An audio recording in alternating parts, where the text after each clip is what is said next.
আজকে একজন মা ফোন করেছে আমাকে, একজন মা কাঁদো কাঁদো হয়ে ফোন করে বলছে আমার স্বামী আল্লাহর ওলি হয়ে গেছে আপনার ওয়াজ শুনে। মদ খেত। ও আচ্ছা, আপনি এখন মানে ঠিক হয়ে গেছে আপনার জলসা শোনার পর আর যা আলহামদুলিল্লাহ আলহামদুলিল্লাহ, খুব ভালো। আচ্ছা, হ্যাঁ, তা আপনাকে ভক্ত কিন্তু খালি নামাজ পড়বো আর যেটুকুনি টাইম আর দিন 24 ঘন্টা আপনার জলসা। আল্লাহর ইশকে দেওয়ানা হয়ে গেছে। আপনার কথা শুনে আমি নামাজি হয়ে গেছি, আপনার কথা শুনে আমি দাঁড়িওয়ালা হয়ে গেছি, আপনার কথা শুনে আমি নেশা মুক্ত জীবন যাপন করছি। আমার তখন মনে হয় ওয়াজ করা আমার সার্থক। আল্লাহ যেন জাযা বদলা আমাকেও কিছুটা দেন। আজকে একজন মা ফোন করেছে আমাকে, একজন মা কাঁদো কাঁদো হয়ে ফোন করে বলছে আমার স্বামী আল্লাহর ওলি হয়ে গেছে আপনার ওয়াজ শুনে। দেখবেন রেকর্ডিংটা আমার কাছে আছে, একজন মায়ের গলায় আওয়াজ, আপনি শুনলে বুঝতে পারবেন। আসসালামু আলাইকুম। ওয়ালাইকুম আসসালাম, কে বলছেন? অনেক দূর থেকে বলছি, নদিয়া থেকে। হ্যাঁ হ্যাঁ, ঠিক আছে, আপনার সঙ্গে কথা বলছি কিন্তু খুব আপনি কেউ তোমাকে বলেছিল? আমি তোমার নাম্বার ইউটিউবে থেকে বার করলাম, তা হয়তো পাইনি, হয়তো ক্যামেরাম্যানের নাম্বার পেয়েছিলাম, ওনার সঙ্গে নাম্বারটা নিলাম। বোঝা যাচ্ছে তো? হ্যাঁ বল। হ্যাঁ, বলছি যে আমার স্বামী আপনাকে খুব ভক্ত, খুব আপনার জলসা শোনে, আর কোনো কাউরির জলসা শোনে না। তো হচ্ছে কিনা উনি হঠাৎ আগে খুব দারু টারু খেত, খেয়ে নেশা ভান করতো, করতে করতে মদ খেত। আপনি এখন মানে ঠিক হয়ে গেছে আপনার জলসা শোনার পর আর আলহামদুলিল্লাহ আলহামদুলিল্লাহ, খুব ভালো। আচ্ছা, হ্যাঁ, তা আপনাকে ভক্ত কিন্তু খালি নামাজ পড়বো আর যেটুকুনি টাইম আর দিন 24 ঘন্টা আপনার জলসা শুনবে। তো হচ্ছে জলসা শুনবে, তাতে আমরা বিরক্ত নাই, কিন্তু ঘুমের টাইমটা ঘুমাইছি না, দিয়ে পাগলা হয়ে যাওয়ার মতো হয়েছি। দেখ, বাড়িতে কাউকে দাঁড়াইতে দিচ্ছি না, কাপড় চুপুর মানে থালা ঘটি যা। অনেকক্ষণ কথা বলেছে আমার সঙ্গে, পুরোটাই শোনালে সময় লাগবে, পুরোটাই শোনাচ্ছি না আমি। যে কথাটা আমাকে বললেন ওই মা, আপনার ওয়াজ শুনে আমার স্বামী মানে দুনিয়াদারি সব ভুলে গেছে, নিজের জামা কাপড় পর্যন্ত সব বলছে যে আমার লাগবে না, আমার একটা জামা, একটা লুঙ্গি, একটা পোশাক, এই পরে আমি দিন কাটিয়ে দেবো। তার মানে কি, মানে আল্লাহর ইশকে দেওয়ানা হয়ে গেছে। আর বলছে আমার বাড়িতে কাউকে থাকতে হবে না, মানে বউকেও পাঠিয়ে দিয়েছে শ্বশুর বাড়ি, তুমি ওখানে গিয়ে থাকতে যাও, আমার কাছে থাকতে হবে না। এতটাই আল্লাহর ইশকে দেওয়ানা হয়ে গেছে, সারা রাত বলছে মসজিদে ইবাদত করে কাটাচ্ছে, ফাঁকা যখন পাই আমার ওয়াজ শোনে, আর পেচ্ছাপ পায়খানা করলি সঙ্গে সঙ্গে অজু করে থাকে, বেনামাজ বেওজুতে থাকে না। মানে আমি যতটুকু বুঝলাম, মানে ফানা ফিল্লার একটা যে স্টেজ আছে, আমি বলছি না যে সে জায়গায় পৌঁছে গেছে, কিন্তু লক্ষ্য নজরটা অনেকটা সেই দিকে চলে গেছে। ওই মা আফসোস করে বলছে হুজুর আমাদেরকেও বাড়িতে আর কাউকে থাকতে দিচ্ছে না, বলছে যা তোমরা দেখে নাও, আমি আমার দেখে নিয়েছি। আমি মুশকিলের ব্যাপার, এতে তো সংসার ধর্ম আছে নাকি? হ্যাঁ, সংসার ধর্ম আছে। আমি বললাম আমাকে ফোন করাবেন, আমি ফোনে কথা বলবো। তো বড় ভালো লাগে যখন মানুষ হেদায়েত হয় ওয়াজ শুনে। মানুষটা মাতাল ছিল, আপনারা বুঝতে পারছেন। ওর স্ত্রী বললেন যে আমার স্বামী মদ পান করতো, বললো না, মদ পান করতো, বড় ধরনের মাতাল ছিল, কোনোদিন নামাজ কালাম কিছু করতো না, মদ পর্যন্ত ছেড়ে দিয়েছে।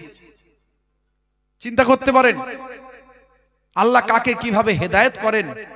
ভাইরা আমার, তা আমি এই সমস্ত উদাহরণগুলো এই জন্যে ব্যবহার করি যে এই উদাহরণগুলো শুনলে মানুষ অন্তত একটু চেক হতে পারে। ভাইরা আমার, হে তরুণ যুবকেরা, হে আমার বন্ধুরা, হে আমার মুরব্বিয়ানেরা, শুনে রেখে দিন বাবা, জেনে রেখে দেন। হে মুসলমান, একটুখানি লক্ষ্য করুন, আজ পৃথিবীর বুকে বড় বড় ওয়াথার পণ্ডিতেরা আমার আপনার নবীকে বিশ্বাস করেছেন, নবীর সুন্নতগুলোকে ফলো করেছেন, আল্লাহর নির্দেশনাকে মেনেছেন। হে তরুণ যুবকেরা, তারা নামাজি হয়ে গেছেন, রোজাদার পরেশগার খোদাবীর হয়েছেন। তারা বুঝতে শিখেছেন এ দুনিয়া হলো ক্ষণস্থায়ী, পরকাল হলো চিরস্থায়ী। মরতে আমাকে আপনাকে হবে, মৃত্যু ছাড়া কেউ রেহাই পায়নি আর পাবো না। মওতটা যখন আমাদের হবে, আল্লাহর জন্য আল্লাহর নির্দেশিত পথেই আমাদের চলতে হবে। হে তরুণ যুবকেরা, এর আগে আমি অনেক উদাহরণ দিয়েছি। পৃথিবী বিখ্যাত বিখ্যাত ওয়াথার পণ্ডিতেরা আজকে তারা ইসলামকে বোঝার চেষ্টা করছেন। 1450 বছর আগে আল্লাহর কোরআন যা বলেছে আজকের যুগে বিজ্ঞান বাস্তবতায় প্রমাণিত হয়েছে। 1450 বছর আগে দয়ার নবী যা বলেছেন আজকের বিজ্ঞান বাস্তবতায় প্রমাণিত হয়েছে। এগুলোকে তারা যখন মেলাচ্ছে তারা অবাক হয়ে যাচ্ছে, এটা কি করে সম্ভব? 1450 বছর আগে তো কোনো প্যাথোলজি ছিল না, কোনো ডায়াগনস্টিক সেন্টার ছিল না, কোনো গবেষণা কেন্দ্র ছিল না, কোনো নাসা ছিল না, ইসরো ছিল না, কোনো সিটি স্ক্যান ছিল না, এমআরআই ছিল না, কোনো এক্সরে মেশিন ছিল না, কোনো আল্ট্রাসাউন্ড ছিল না, কোনো বাবা থার্মোমিটার, ব্যারোমিটার, কোনো রকম কোনো যন্ত্রপাতি, মাইক্রোস্কোপ ছিল না। হে তরুণ যুবকেরা, 1450 বছর আগে আল্লাহর কোরআন যা বলে, নবীর হাদিস যা বলে, কি করে আজকে সেগুলো মিলে যায়? আজকে পৃথিবী বিখ্যাত বিখ্যাত ব্যক্তিরা আজকে আমার নবীর এই সমস্ত কথাগুলো শুনে তারা বিশ্বাস করছে, তারা আল্লাহকে এক বলে মেনে নিতে বাধ্য হচ্ছে এবং তারা নবীর নামে কালিমা পড়ে বিশ্ব নবীর শিষ্য হচ্ছে। জোরে হবে না? হে জওয়ান যুবকেরা, হে আমার বন্ধুরা, এর আগে আমি অনেক উদাহরণ দিয়েছি। মিস্টার ডিউ ডেভিসের কথা বলেছি, ইংল্যান্ডের বিখ্যাত film star mister Dew Davis. ছোট্টবেলা থেকে তিনি একজন অভিনেতা ছিলেন, সেখান থেকে যৌবন বয়সে পদার্পণ করে আল্লাহর কোরআন নিয়ে গবেষণা করে বিশ্বনবীর শিষ্য হলেন, ঈমান কবুল করলেন। মিস্টার ডিউ ডেভিসের কথা আমি এর আগে বলেছি, মিস্টার ব্রেইলের কথা বলেছি, ভাই আমার গ্যারি মিলারের কথা বলেছি, জেনিফারের কথা বলেছি। মুহাম্মদ ওয়া আলা আলিহি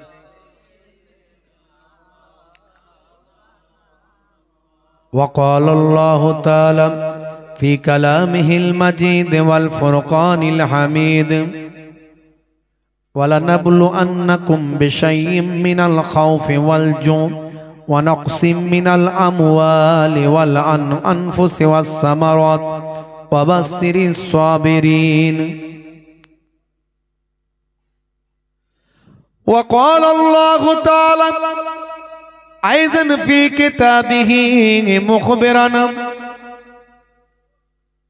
وما رميت إذ رميت ولكن الله رمى وقال الله تعالى أيضا في كتابه مخبرا يا أيها الذين آمنوا اتقوا الله حق تقاته ولا تموتن إلا وأنتم مسلمون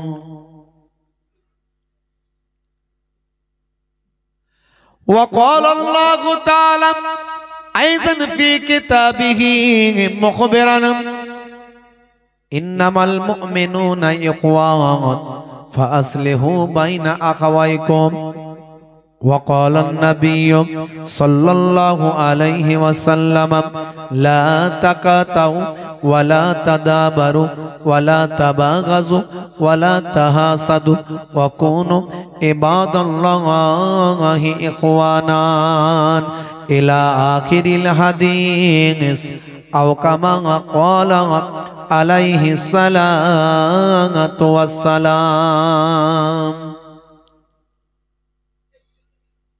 وقال النبي صلى الله عليه وسلم من تمسك بسنتي عند فساد أمتي فله أجر 100 شهيد إلى آخر الحديث أو كما قال عليه الصلاة والسلام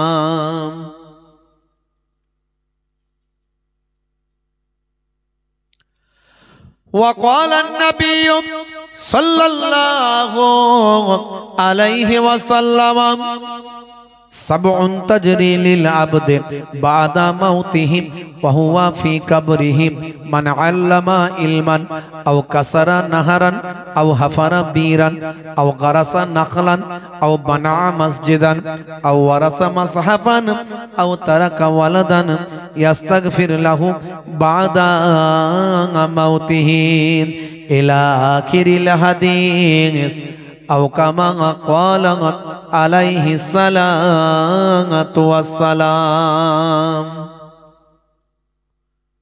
শ্রদ্ধেয় সম্মানীয় আজকের সভার সভাপতি, মঞ্চ উপবিষ্ট ওলামা হযরতগণ, সম্মানীয় বিশিষ্ট ব্যক্তিবর্গ, ইমাম সাহেব, মাওলানা সাহেব, মুয়াজ্জিন সাহেব, মসজিদ কমিটি, জলসা কমিটি, আমার পিতৃতুল্য বাপজিরা আছেন, তরুণ যুবকেরা আছেন, স্নেহের বাচ্চারা আছেন, মাইক্রোফোনের আওয়াজে কান লাগিয়ে আছেন, জাতি ধর্ম বর্ণ নির্বিশেষে শ্রোতা বন্ধুরা আছেন, পর্দার আড়ালে আমার জননী মায়েরা বোনেরা আছেন, প্রত্যেককে আমি মোহেব্বুল্লাহ হুসাইনি আমার আন্তরিক সালাম, শুভেচ্ছা, ভালোবাসা জ্ঞাপন করি। আল্লাহ পাকের রহমত সমস্ত ঈমানদারির উপর হোক, জোরে বলুন আল্লাহুম্মা আমিন। আল্লাহ রাব্বুল আলামিন আমাদেরকে মাঝে মাঝে পরীক্ষা নেবেন, কোরআন মাজিদে বলে দিয়েছেন, ওয়ালা নাবলু আন্নাকুম বিশাইয়্যিম মিনাল খাউফি ওয়াল জু, নিশ্চয় আমি আল্লাহ তাআলা, হে বিশ্বাসী বান্দারা, হে ঈমানদারেরা, আমি তোমাদেরকে খৌফ দিয়ে, খৌফ মানে ডর, জু মানে ক্ষুধা, ক্ষুধা এবং ডর দিয়ে আমি তোমাদেরকে পরীক্ষা করি। ওয়ানাকসিম মিনাল আমওয়াল, মালের বহুবচন আমওয়াল, এবং নোকসান দি সম্পদের। ওয়াল আনফুসি ওয়াস সামারাত, নাফসুন, নাফসুন মানে হচ্ছে সব শরীরের, নাফসের অর্থাৎ এখানে শরীরের, শরীরের ক্ষতি দি, মালের ক্ষতি এবং জানের ক্ষতি দিয়ে আল্লাহ বলছেন আমি তোমাদেরকে কি করি, পরীক্ষা নিই। ওয়ালা নাবলু আন্নাকুম বিশাইয়্যিম মিনাল খাউফি ওয়াল জু ওয়া নাকসিম মিনাল আমওয়াল ওয়াল আনফুসি ওয়াস সামারাত, এবং মাল সম্পদ, ফল ফলাদি, বাগান, শস্য, সামারুন, সামারুন মানে হচ্ছে ফল, সেখান থেকে সামারাত বহুবচন জামা মানে হচ্ছে আপনার ফল ফলাদি, মানে খাদ্যের, আপনার বাগানের, চাষের ক্ষতি দিয়ে আমি আল্লাহ কি করি, অবাশশিরিস সাবিরিন, আর যারা সবর করে তাদের জন্য রয়েছে সুসংবাদ, জোরে বলুন সুবহানাল্লাহ। যারা ধৈর্যশীল তাদের জন্য রয়েছে সুসংবাদ। এখন আমাদের উপর দিয়ে আল্লাহ রাব্বুল আলামিন মাঝে মাঝে পরীক্ষা নেন ঈমানদারদেরকে। আপনি নামাজি মানুষ, অথচ দেখছেন আপনার কত বিপদ যাচ্ছে, ঘন ঘন ঘন ঘন বিপদ। লোকে বলে দেখ আমি নামাজ কালাম করিনি, আমি ভালো আছি, আর তুই বেটা নামাজ কালাম করিস, দেখ তোর মধ্যে কত বিপদ, আজকে তোর এটা ক্ষতি, কালকে তোর ওটা ক্ষতি, তোর এই হয়েছে, তোর ওই হয়েছে। আসলে আল্লাহ কোরআন মাজিদে বলেই দিয়েছে আমি যাকে বেশি ভালোবাসি তাকে বেশি পরীক্ষা নিই, জোরে বলুন সুবহানাল্লাহ। ইব্রাহিম নবীকে আল্লাহ পরীক্ষা নিয়েছিলেন, কখনো আগুনে ফেলে দেওয়া হয়েছে ইব্রাহিম নবীকে, কথা ঠিক না ভুল? আগুনে ফেলা হয়েছে, নমরুদ আগুনে ফেলেছে ইব্রাহিম নবীকে। ইব্রাহিম নবী সেই আগুনের পরীক্ষায় উত্তীর্ণ হলেন। আগুনে যখন ফেলা হচ্ছে ইব্রাহিম নবী সবর করছে, আমার আল্লাহ দেখছে, যেটা আল্লাহ আমার তাকদিরে রেখেছে সেটাই হবে, আল্লাহ যেটা চান তাতেই আমি রাজি।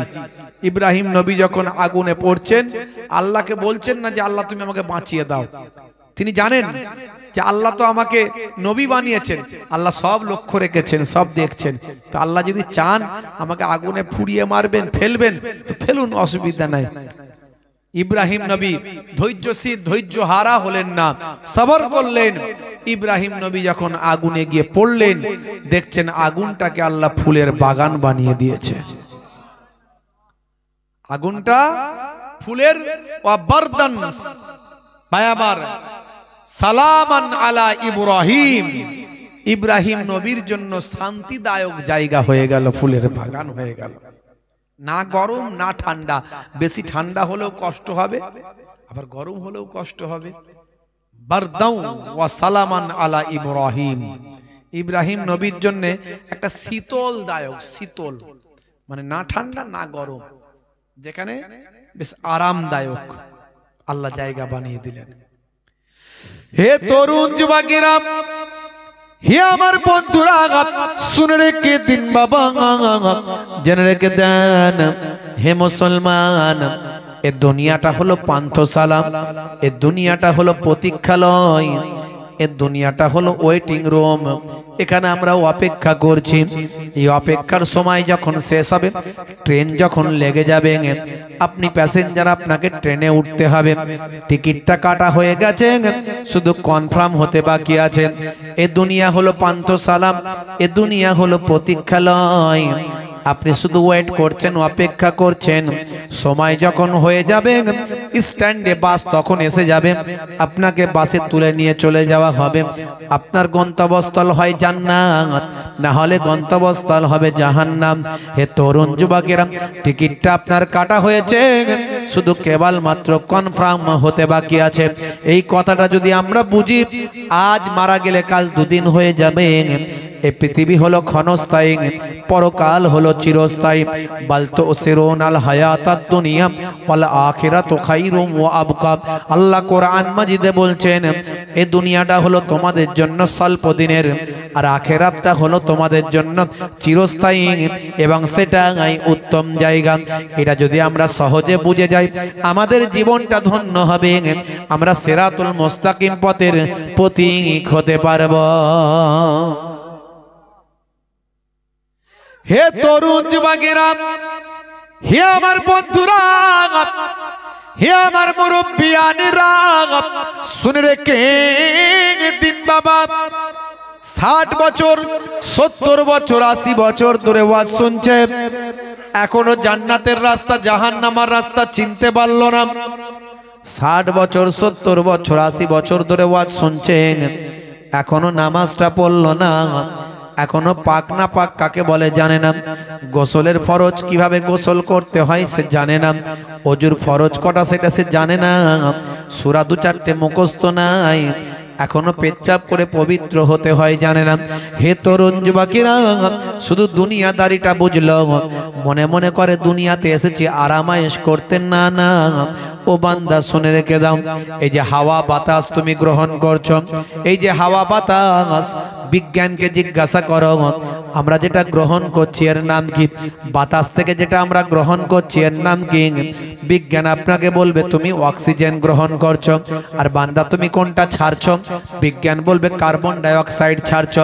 এই অক্সিজেন কিভাবে তৈরি হচ্ছে? বিজ্ঞান বলছে গাছের পাতায় তৈরি হচ্ছে। আপনি জিজ্ঞাসা করছেন এর নাম কি? বিজ্ঞান বলছে এর নাম হলো সালোক সংশ্লেষ পদ্ধতি। গাছের পাতায় ভাই আমার তৈরি হচ্ছে খাদ্য, গাছ খাদ্য তৈরি করে ভাই আমার আপনার জন্য অক্সিজেন ছাড়ছেন, কার্বন ডাই অক্সাইড গ্রহণ করছেন, আর সেই অক্সিজেন আপনি গ্রহণ করছেন। হে তরুণ যুবকেরা, হে আমার বন্ধুরা, বিজ্ঞানকে জিজ্ঞাসা করুন এ বায়ুতে অক্সিজেন এটা কি? বিজ্ঞান বলবে এটা একটা গ্যাস, অক্সিজেন হলো একটা গ্যাস। হে তরুণ যুবকেরা, হে আমার মধ্যরা, হে আমার মুরব্বিয়ানিরা, বিজ্ঞানকে জিজ্ঞাসা করুন বায়ুতে কি আর কোনো গ্যাস আছে? বলবে আরো অনেক ধরনের গ্যাস আছে। একটা গ্যাসের নাম হলো নাইট্রোজেন, একটা গ্যাসের নাম হলো হিলিয়াম, একটা গ্যাসের নাম হলো কার্বন ডাই অক্সাইড, একটা গ্যাসের নাম হলো অক্সিজেন। আপনি জিজ্ঞাসা করবেন আমরা কিভাবে বিজ্ঞান, আমরা কিভাবে অক্সিজেনটা ভিতরে নিচ্ছি? বায়ুর মধ্যে তো সব রকম গ্যাস আছে। তখন বিজ্ঞান বলবে এটাই কুদরতি ব্যাপার, আল্লাহ কুদরতি ব্যাপার সিস্টেম করে দিয়েছেন। বায়ুর মধ্যে সবচেয়ে বেশি যে গ্যাসটা আছে সেটা হলো নাইট্রোজেন। এই নাইট্রোজেনকে বাদ দিচ্ছ, অক্সিজেনকে বাদ, কার্বন ডাই অক্সাইডকে বাদ দিচ্ছ, হিলিয়ামকে বাদ দিচ্ছ, এরকম অনেক গ্যাসকে বাদ দিয়ে সেই গ্যাসের মধ্যে থেকে ফিল্টার করে তুমি তোমার নাক দিয়ে আল্লাহর কুদরতি ক্ষমতা শুধু কেবলমাত্র অক্সিজেনটা ভিতরে ঢোকাচ্ছ। হে বান্দা, এই নিয়ামত আল্লাহ তোমাকে দিয়েছেন, আল্লাহর কুদরতি ক্ষমতাকে তুমি অস্বীকার করতে পারবে না। হে বান্দা, এরপরেও তুমি আল্লাহকে কেমন করে ভুলে থাকো। আমার এই সমস্ত তথ্য যুক্তি ওয়াজগুলো শুনে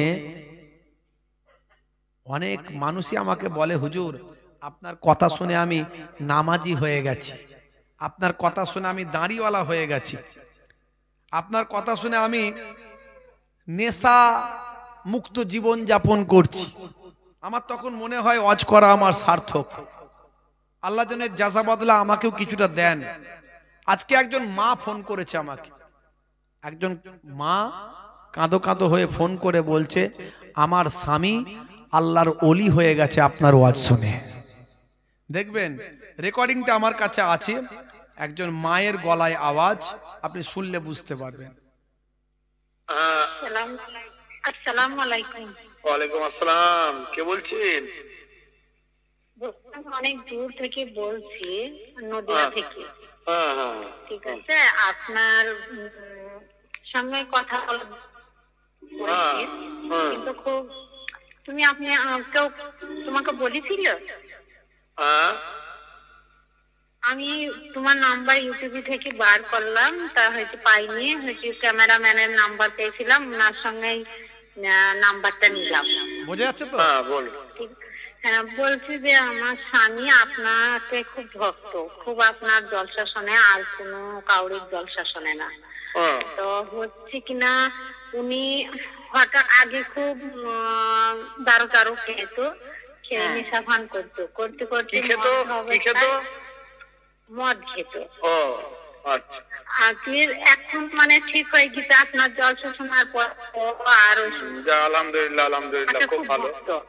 আচ্ছা, হ্যাঁ, আপনাকে ভক্ত, কিন্তু খালি নামাজ পড়বো আর যেটুকুনি টাইম আর দিন 24 ঘন্টা আপনার জলসা শুনবে। তো হচ্ছে জলসা শুনবি, তাতে আমরা বিরক্ত নাই, কিন্তু ঘুমের টাইমটা ঘুমাইছি না, দিয়ে পাগলা হয়ে যাওয়ার মতো হয়েছি। বাড়িতে কাউকে দাঁড়াইতে দিচ্ছি না, কাপড় চুপুর মানে থালা ঘটি যা। অনেকক্ষণ কথা বলেছে আমার সঙ্গে, পুরোটাই শোনালে সময় লাগবে, পুরোটাই শোনাচ্ছি না আমি। যে কথাটা আমাকে বললেন ওই মা, আপনার ওয়াজ শুনে আমার স্বামী মানে দুনিয়াদারি সব ভুলে গেছে, নিজের জামা কাপড় পর্যন্ত সব বলছে যে আমার লাগবে না, আমার একটা জামা, একটা লুঙ্গি, একটা পোশাক, এই পরে আমি দিন কাটিয়ে দেবো। তার মানে কি, মানে আল্লাহর ইশকে দেওয়ানা হয়ে গেছে। আর বলছে আমার বাড়িতে কাউকে থাকতে হবে না, মানে বউকেও পাঠিয়ে দিয়েছে শ্বশুর বাড়ি, তুমি ওখানে গিয়ে থাকতে যাও, আমার কাছে থাকতে হবে না। এতটাই আল্লাহর ইশকে দেওয়ানা হয়ে গেছে, সারা রাত বলছে মসজিদে ইবাদত করে কাটাচ্ছে, ফাঁকা যখন পাই আমার ওয়াজ শোনে, আর পেচ্ছাপ পায়খানা করলি সঙ্গে সঙ্গে অজু করে থাকে, বেনামাজ বেওজুতে থাকে না। মানে আমি যতটুকু বুঝলাম, মানে ফানা ফিল্লার একটা যে স্টেজ আছে, আমি বলছি না যে সে জায়গায় পৌঁছে গেছে, কিন্তু লক্ষ্য নজরটা অনেকটা সেই দিকে চলে গেছে। ওই মা আফসোস করে বলছে, হুজুর আমাদেরকেও বাড়িতে আর কাউকে থাকতে দিচ্ছে না, বলছে যা তোমরা দেখে নাও, আমি আমার দেখে নিয়েছি। আমি মুশকিলের ব্যাপার, এতে তো সংসার ধর্ম আছে নাকি? হ্যাঁ, সংসার ধর্ম আছে। আমি বললাম আমাকে ফোন করাবেন, আমি ফোনে কথা বলবো। তো বড় ভালো লাগে যখন মানুষ হেদায়েত হয় ওয়াজ শুনে। মানুষটা মাতাল ছিল, আপনারা বুঝতে পারছেন। ওর স্ত্রী বললেন যে আমার স্বামী মদ পান করতো, বললো না, মদ পান করতো, বড় ধরনের মাতাল ছিল, কোনোদিন নামাজ কালাম কিছু করতো না, মদ পর্যন্ত ছেড়ে দিয়েছে। চিন্তা করতে পারেন আল্লাহ কাকে কিভাবে হেদায়েত করেন। ভাইরা আমার, তা আমি এই সমস্ত উদাহরণগুলো এই জন্য ব্যবহার করি যে এই উদাহরণগুলো শুনলে মানুষ অন্তত একটু চেক হতে পারে। ভাইরা আমার, হে তরুণ যুবকেরা, হে আমার বন্ধুরা, হে আমার মুরব্বিয়ানেরা, শুনে রেখে দিন বাবা, জেনে রেখে দেন। হে মুসলমান, একটুখানি লক্ষ্য করুন, আজ পৃথিবীর বুকে বড় বড় ওয়াথার পণ্ডিতেরা আমার আপনার নবীকে বিশ্বাস করেছে, নবীর সুন্নতগুলোকে ফলো করেছে, আল্লাহর নির্দেশনাকে মেনেছে। হে তরুণ যুবকেরা, তারা নামাজি হয়ে গেছে, রোজাদার পরেশগার খোদাবীর হয়েছে। তারা বুঝতে শিখেছে এ দুনিয়া হলো ক্ষণস্থায়ী, পরকাল হলো চিরস্থায়ী। মরতে আমাকে আপনাকে হবে, মৃত্যু ছাড়া কেউ রেহাই পায়নি আর পাবো না। মওতটা যখন আমাদের হবে, আল্লাহর জন্য আল্লাহর নির্দেশিত পথেই আমাদের চলতে হবে। হে তরুণ যুবকেরা, এর আগে আমি অনেক উদাহরণ দিয়েছি। পৃথিবী বিখ্যাত বিখ্যাত ওয়াথার পণ্ডিতেরা আজকে তারা ইসলামকে বোঝার চেষ্টা করছেন। 1450 বছর আগে আল্লাহর কোরআন যা বলেছে আজকের যুগে বিজ্ঞান বাস্তবতায় প্রমাণিত হয়েছে। 1450 বছর আগে দয়ার নবী যা বলেছেন আজকের বিজ্ঞান বাস্তবতায় প্রমাণিত হয়েছে। এগুলোকে তারা যখন মেলাচ্ছে তারা অবাক হয়ে যাচ্ছে, এটা কি করে সম্ভব? 1450 বছর আগে তো কোনো প্যাথোলজি ছিল না, কোনো ডায়াগনস্টিক সেন্টার ছিল না, কোনো গবেষণা কেন্দ্র ছিল না, কোনো নাসা ছিল না, ইসরো ছিল না, কোনো সিটি স্ক্যান ছিল না, এমআরআই ছিল না, কোনো এক্সরে মেশিন ছিল না, কোনো আল্ট্রাসাউন্ড ছিল না, কোনো বাবা থার্মোমিটার, ব্যারোমিটার, কোনো রকম কোনো যন্ত্রপাতি, মাইক্রোস্কোপ ছিল না। হে তরুণ যুবকেরা, 1450 বছর আগে আল্লাহর কোরআন যা বলে, নবীর হাদিস যা বলে, কি করে আজকে সেগুলো মিলে যায়? আজকে পৃথিবী বিখ্যাত বিখ্যাত ব্যক্তিরা আজকে আমার নবীর এই সমস্ত কথাগুলো শুনে তারা বিশ্বাস করছে, তারা আল্লাহকে এক বলে মেনে নিতে বাধ্য হচ্ছে এবং তারা নবীর নামে কালেমা পড়ে বিশ্ব নবীর শিষ্য হচ্ছে। জোরে হবে না? হে জওয়ান যুবকেরা, হে আমার বন্ধুরা, এর আগে আমি অনেক উদাহরণ দিয়েছি। মিস্টার ডিউ ডেভিসের কথা বলেছি, ইংল্যান্ডের বিখ্যাত film star mister Dew Davis. ছোট্টবেলা থেকে তিনি একজন অভিনেতা ছিলেন, সেখান থেকে যৌবন বয়সে পদার্পণ করে আল্লাহর কোরআন নিয়ে গবেষণা করে বিশ্বনবীর শিষ্য হলেন, ঈমান কবুল করলেন। মিস্টার ডিউ ডেভিসের কথা আমি এর আগে বলেছি, মিস্টার ব্রেইলের কথা বলেছি, ভাই আমার গ্যারি মিলারের কথা বলেছি।